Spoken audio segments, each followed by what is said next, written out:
Hey everyone, Seb here, and a couple days ago I said that I would do a tier list of all of the Assassin's Creed games, and the reason why I'm doing it today is because on Tuesday the final episode of the Fate of Atlantis DLC was released for Assassin's Creed Odyssey, and I really enjoyed it. I also uploaded some videos on it, which you can definitely check out in the description down below. I'll leave a link to the Assassin's Creed Odyssey playlist so that you can watch all those videos. Definitely go like them, comment on them, and share them, all that good stuff. And the reason why I'm doing this is because since the final episode of the final DLC for Assassin's Creed Odyssey was released, that means that the story is finished. And if the story is finished, then I can rank it alongside all of the other Assassin's Creed games. And I'll be doing this in order of release. I'll only be doing the console releases, not the DS games or the mobile games. So the main series and the Chronicles games, and I'll be ranking them from S to A to B to C to D to so bad I haven't played them, and you'll know which ones those are when I get to them. And spoilers if you haven't played any of these games. So the first game is Assassin's Creed. Now this game I got 3 years ago at GameStop for like $5, and it's not the first Assassin's Creed game I played, but I really enjoyed it, and it gets a C rank.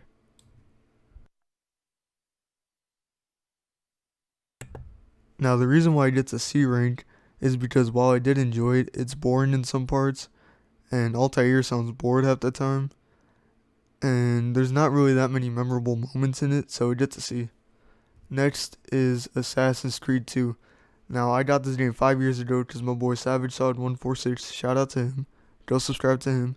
He hooked me up with this game and a few other games, and it's actually the first Assassin's Creed game that I played, and it's also what got me into the series, so it gets an S rank.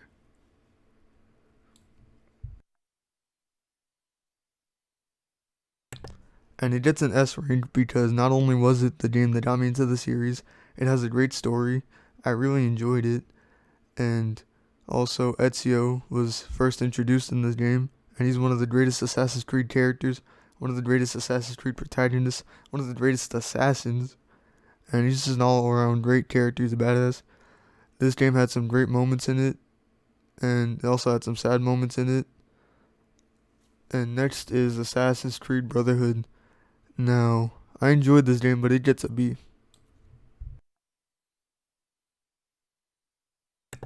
And the reason why it gets a B is because while I did enjoy it, I enjoyed it less than Assassin's Creed 2, and it still had some memorable moments. Also has some sad moments. Rest in peace, my boy Mario Auditore. He did not deserve to die. It was also the first game to introduce the recruitment system, which only lasted 2 more games, so yeah. Next game is Assassin's Creed Revelations, and this game gets an A.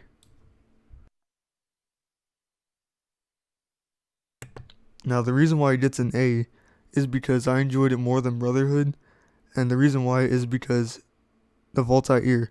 Now, Altair is done way better in this game than he is in the first Assassin's Creed. He's more fleshed out. You see the tragedies that led to him being exiled, or him exiling himself, and Ezio even meets him, even though he's dead.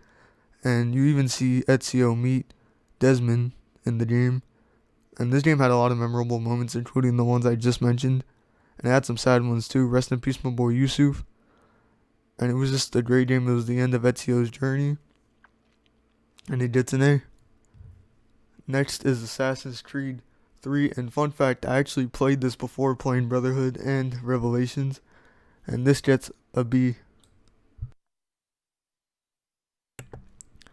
Now, I also replayed this game recently because of the Assassin's Creed 3 Remastered, which came with my AC Odyssey Gold Edition, and I enjoyed it. I liked the whole War for Independence, colonial timeline, and all that. And it had some memorable moments too, like Achilles' death, which was pretty sad. Connor's mother's death was sad too. Charles Lee's death was enjoyable, even though it was only in a cutscene. And this game was fun. I like Connor, even though most people don't. And the whole "what would you have me do" thing was pretty funny. And sadly, my boy Desmond bit the dust in this game. So that's one of the things I don't like in it. But yeah, gets a B. Next is Assassin's Creed Liberation. Now, the reason why this only goes up to S, A, B, C, and D is because there's no terrible Assassin's Creed game except this one. This is the only game that will be getting the D rank. Sorry to spoil that, but it's getting it because it is bad. Now, I played this game 2 weeks ago because it was in my Assassin's Creed 3 Remastered, and I decided to play it, and I did not like it. The climbing is terrible. I hated having to change suits in the game just to do certain things, and Aveline isn't the best protagonist. And it was a PS Vita port to the 360 and PS3, so it was also ported into Assassin's Creed 3 Remastered, and it's just not good. So that's why it gets a D rank. Next is Assassin's Creed 4 Black Flag, and this gets an S rank. Now, the reason why it gets an S rank is because it's a really great game. The story is awesome. The whole sea battles, pirate thing is great. And you get to see Edward Kenway go from just a pirate to one of the most legendary assassins. You see his, evolution from just being a selfish pirate to a guy that's willing to, kill to save humanity and all that. It's great. And you see foreshadowing for other events in the future. And he's also the father of Haytham Kenway and the grandfather of Connor Kenway. That's awesome. And it also has one of the saddest Assassin's Creed endings. Seeing all the people that died during the course of the story in one last, vision or whatever. And that's basically that. Next is Assassin's Creed Rogue. And this also gets a C.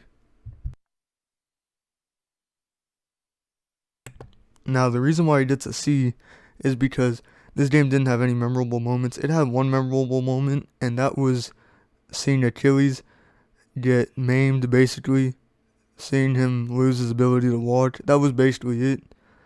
And, yeah, this game was about 6 hours. I played it 3 years ago. I got it right after I got Assassin's Creed. And it's still enjoyable. It's fun. It's not the worst. It's definitely not Liberation. So yeah, there's that. And also, they did not give him the hood from the cover. I will stand by that till the day that I die. He should have gotten that hood on his outfit. I don't know why they didn't give it to him. So yeah. Next is Unity.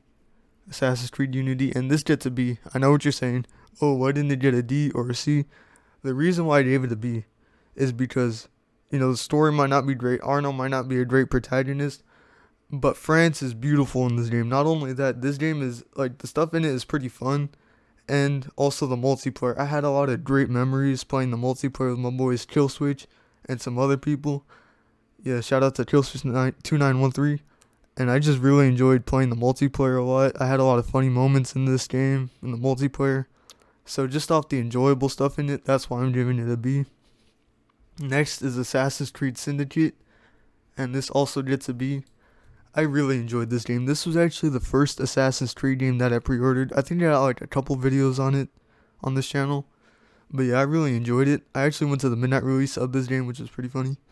But it had a pretty decent story. I really liked Jacob and Evie Fry. They were pretty good protagonists. And I liked their distinct fighting styles. And I liked the setting of London and the, Victorian era and all that. I just thought it was cool. And, yeah, gets a B. Also there was one thing I didn't like, and it was the fact that the whole Juno plot got resolved in a comic instead of the game, which I thought was stupid. But, yeah, that's that. Next is Assassin's Creed Origins, and this gets an A. I like this game, and I gave it an A because Bayek is a pretty good protagonist. I really enjoyed seeing the origins of the assassins, and also the White Room and the Animus for this game. Like in the other games, when someone would die, you get a cutscene and all that. In this game, they have their own cinematic type thing that they do, and it's just really well put together and all that. I really enjoyed it. It was cool. I like seeing Julius Caesar die in the game. That was cool too, partaking in that. So that's why it gets an A rank. Next is Assassin's Creed Odyssey, the most recent Assassin's Creed game, and I'm going to give it a B. Now, there's a couple reasons why this didn't get an A. One is Layla. Layla in Origins was cool, but for some reason in Odyssey, especially in the DLC, certain things change. And she just, I don't know, she just got out of hand in the DLC, and I didn't like I thought that was out of character for her. And another reason why this doesn't get an A rank is because, first off, they have Alexios on the cover. And in the game, you could choose to either play as Alexios or his sister, Cassandra. And for some reason, they have Alexios on the cover, but he's not the canon protagonist. And I don't know, I've played through the entire game as Alexios, and I've seen a couple videos with Cassandra, but no, Alexios is the better protagonist. I will stand by that. Other than that, the story's great, the different choices are awesome, the DLC was great. I loved Legacy of the First Blade and the Fate of Atlantis, but I do think that the Fate of Atlantis was better than Legacy of the First Blade. But yeah, it gets a B rank. I also have a ton of videos on it in the aforementioned playlist.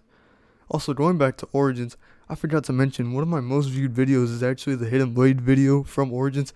Thank you to everyone who watched that. I'll probably link it in the description down below just cause. But yeah, next is Assassin's Creed Chronicles China, India, and Russia. And they're going into the so bad I haven't played them category. These games are terrible. I've seen gameplay of them. They don't look fun at all. I've heard people who have played them, like my friends, they don't like it. All three of these games were even free for gold at some point, and they're just bad. Don't play them. That's why I put them in the so bad I haven't played them, because I haven't played them, and I will probably never play them. I will stick by that till the day that I die. And that's basically it. If you enjoyed this video, then definitely leave a like on it. Comment how you rank these games. Did you enjoy the Fate of Atlantis DLC? Definitely check out my social media links in the description down below and subscribe for more. Peace.